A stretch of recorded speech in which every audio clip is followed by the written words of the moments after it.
Pasensya na, hindi na ako sanay magsalita sa camera kasi hindi ko talaga gusto yung aura ko ngayon kasi nga dahil sa ngipin ko. Gusto ko nga palang i-share sa inyo na wala na si Snoopy. Nakita ko na matamlay na siya kasi as in wala siyang kain, wala siyang inom ng tubig, as in walang laman yung tiyan niya.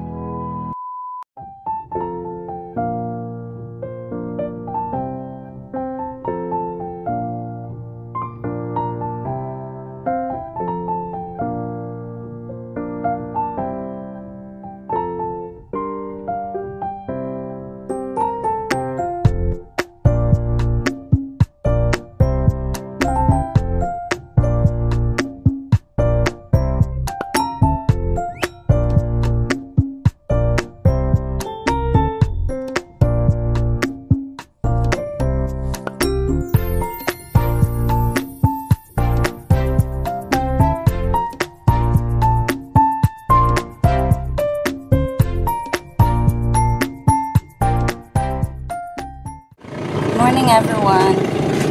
So, andito ako ngayon sa kubo and umiinom na ako ng gatas. So, hinihintay ko si partner kasi nasa dagat pa siya. So, ayun yung mga students dito.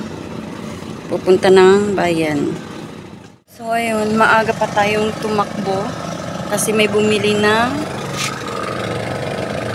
gas. So, papagalitan na naman tayo mamaya. Kasi ako yung nagbuhat.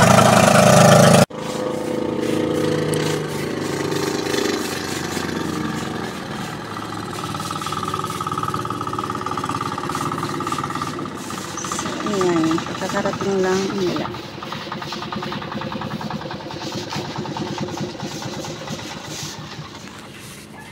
$2,000 years later. So, ayan guys, hapon na and hindi na maganda yung panahon dito.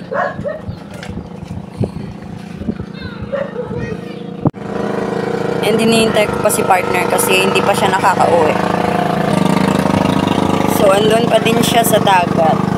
Yung mga kapatid niya is nandito na.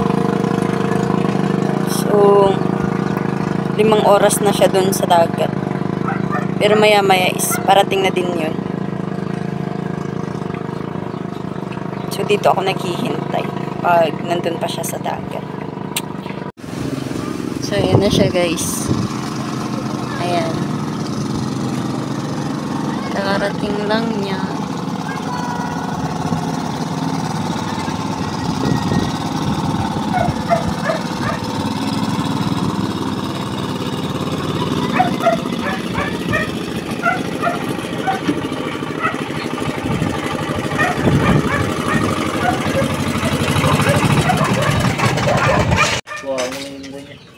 Sa'yo sa bubuyo?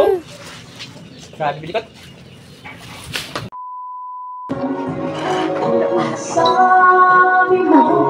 Hain.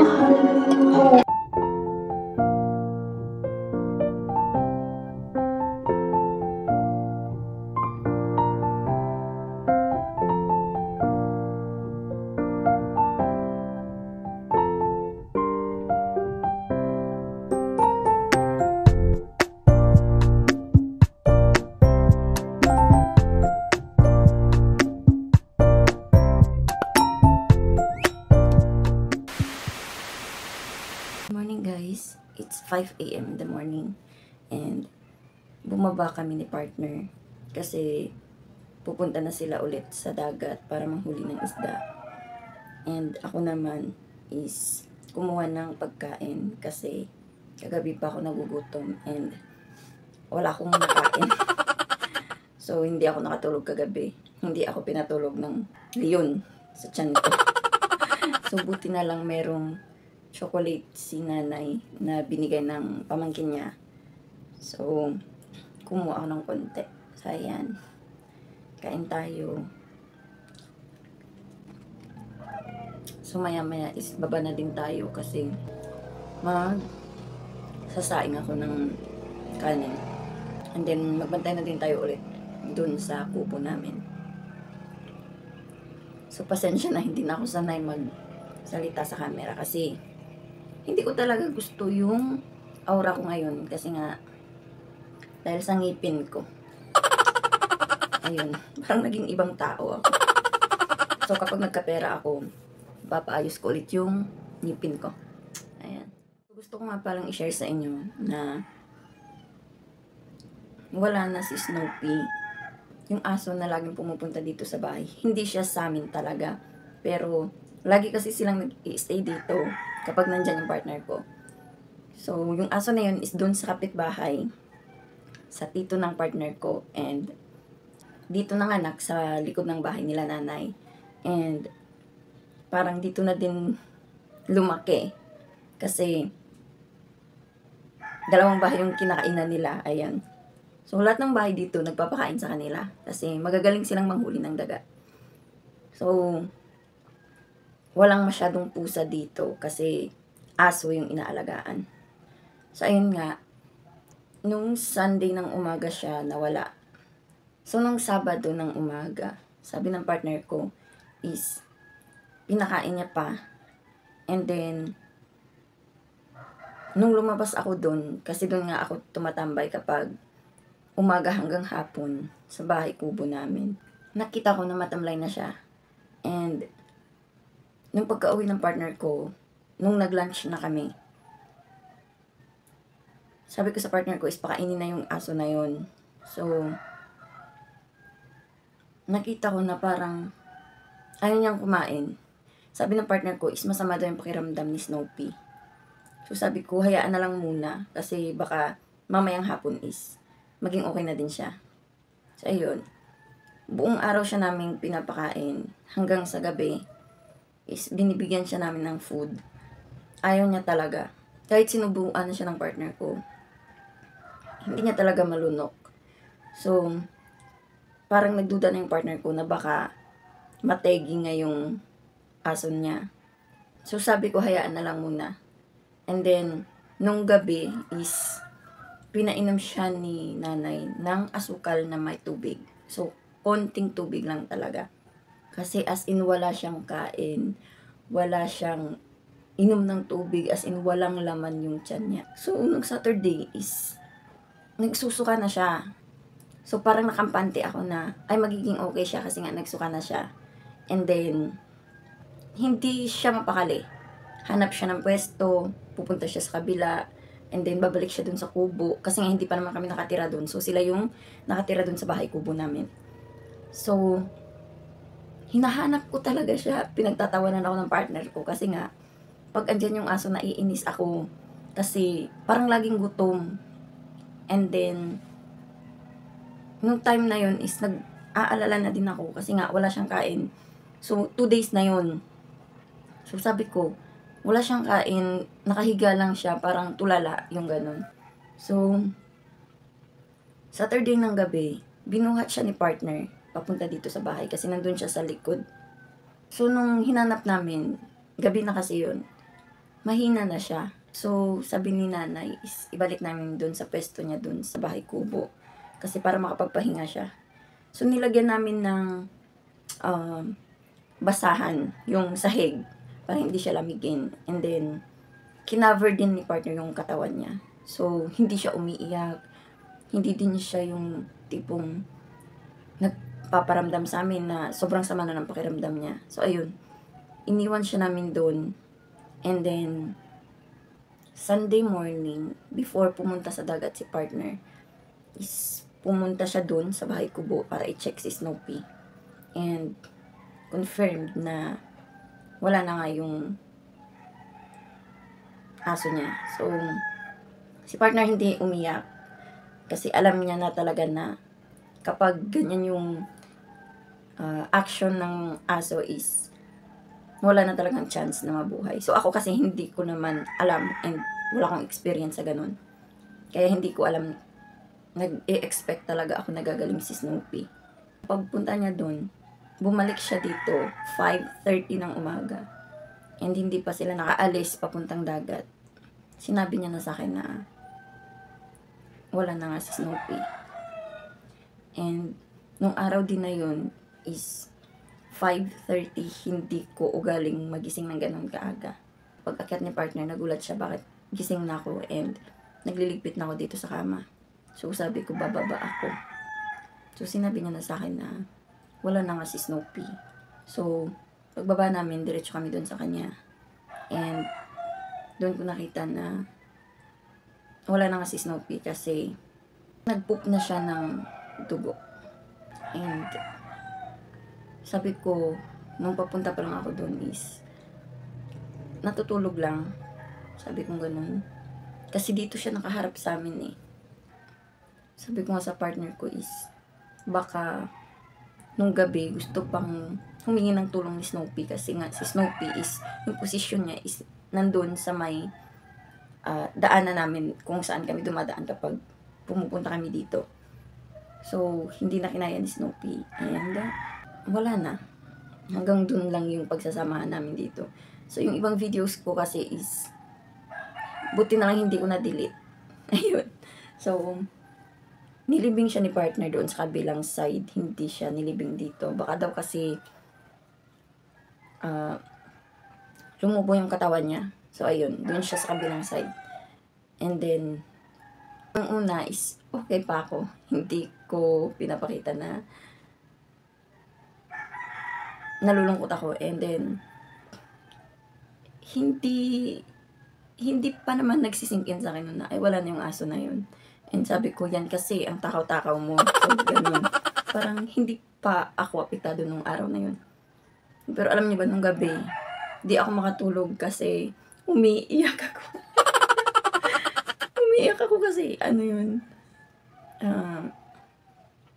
naaalala ko yung kakulitan ng aso na yun. Ayaw, kakainis. Ayaw kong umiyak. So, ayun. Yung partner ko, hindi niya alam na, maaga pa lang is umiiyak na ako dito sa kwarto namin. And then, I think, 1 a.m., ayun. Nagising yung partner ko, umiiyak na ako. Kasi sabi niya, bakit ka umiiyak? Sabi ko, namimiss ko si Snoopy. Sabi ko gano'n. Tapos, sabi ko nga, baka hormones ko lang. Tapos sabi niya, sabi mo, hindi mo gusto yung aso na yun, sabi niya. Pero alam niya na binibigyan ko talaga ng pagkain yung aso na yun. Tapos lagi ko pong sinasabi sa partner ko, yung natirang ulam dyan, ipakain mo kay Snoopy. Ganyan ako lagi sa kanya. So, nung gabi is, namimiss ko yung kapag kakain kami, andyan siya sa tabi namin. And then, umaakyat talaga yung dalawang kamay niya sa katawan namin para humingi ng pagkain, yung gano'n. Yung sweetness ni Snoopy, yun yung nakapag, sa akin, kasi yung ibang aso dito, hindi ginagawa sa amin yun. Siya lang. Ayun. So, sabi nga ng partner ko, isayaan mo na lang. Maghanap lang tayo ng bagong aso na puti. Ayun. So, ayun. Sa lahat ng aso na nakita ko is, siya lang yung iniyakan ko ng ganito. Grabe. So, ayun, nakakalungkot. And then, the next day naman, Monday, is, hindi pa kami nakaka-recover kay Snoopy. May nangyari na naman sa bungsod ni partner. So, Sunday ng gabi is sobrang lakas din ng ulan nung time na yun. And, yun nga, umiiyak ako, umiiyak din yung langit. Kasi nga, ayun, parang nakisabay din sa nararamdaman ko. And then, nung pumunta sa dagat si partner, tsaka yung kuya niya is, pagdating doon, nakita niya na nasira pala nung ulan, tsaka malakas na hangin yung lambat niya. And sobrang lungkot ng partner ko, guys. So, buong araw is nandun lang sila, inayos nila kasi nga, kakabalik lang ng lambat niya doon. So, wala pa siyang kita and nasira agad. So, yun. Grabe yung lungkot niya. And then, pinapalakas lang namin yung loob niya na okay lang yan kasi nangyayari naman talaga. So, hindi din kasi namin in-expect na grabe yung lakas ng ulan ng gabi na yun. So, ayun, ang daming nangyari ngayong linggo na hindi naman ina-expect. So, ngayon is okay na. Kahapon is pumunta na siya dun and thanks God kasi meron siyang mga nakuha and then sana tuloy-tuloy para makabawi din yung partner ko. Actually, 2 days talaga siyang pagod na pagod. Ayun. Naawa din ako sa kanya. Kaya nga sabi ko sa kanya, gusto kong sumama kasi baka may matulong ako dun. And ayaw na ayaw niya nga. Kasi mahirap daw sa akin. And baka daw mapano kami ni baby. So dito niya lang kami iniiwan. Yung ginagawa niya is, ibibigay niya na lang muna sa akin yung phone para hindi ako maboard. And ako yung tagabantay sa business niya. So, ayun. 5:26 na ng umaga and I think maliwanag na sa labas.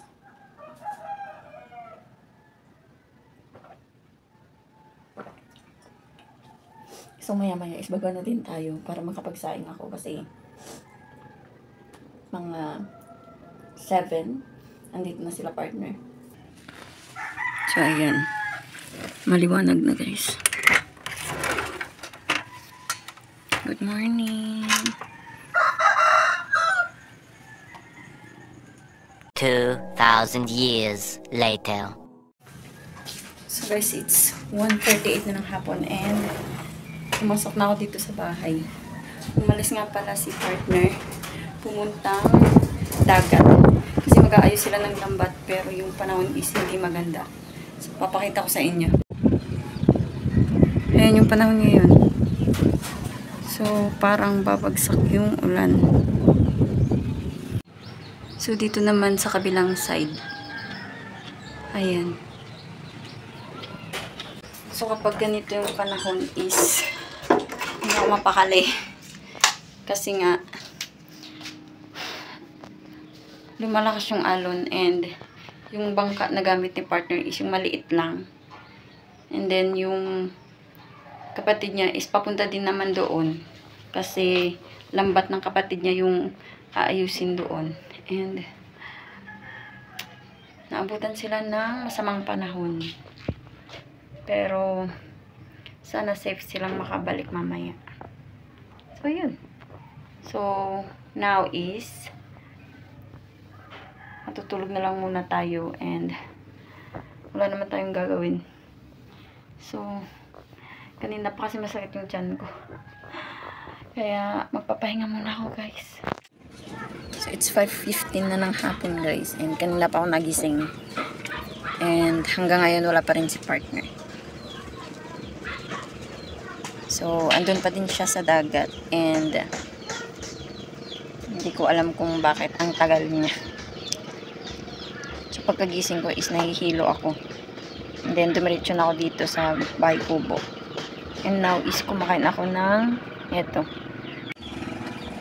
Ayan guys. Mababaw na yung tubig. And ang dilim sa part na yun.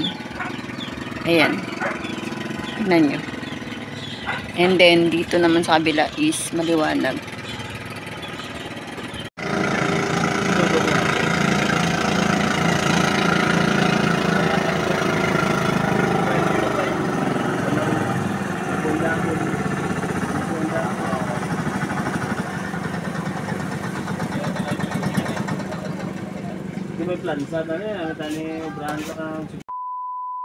So it's 7:23 na ng gabi guys and tapos na kami mag-dinner. So iinom na ako ng gamot ko para kay baby. So yung gamot na nireseta sa akin is folic acid and itong isa iron. So yun.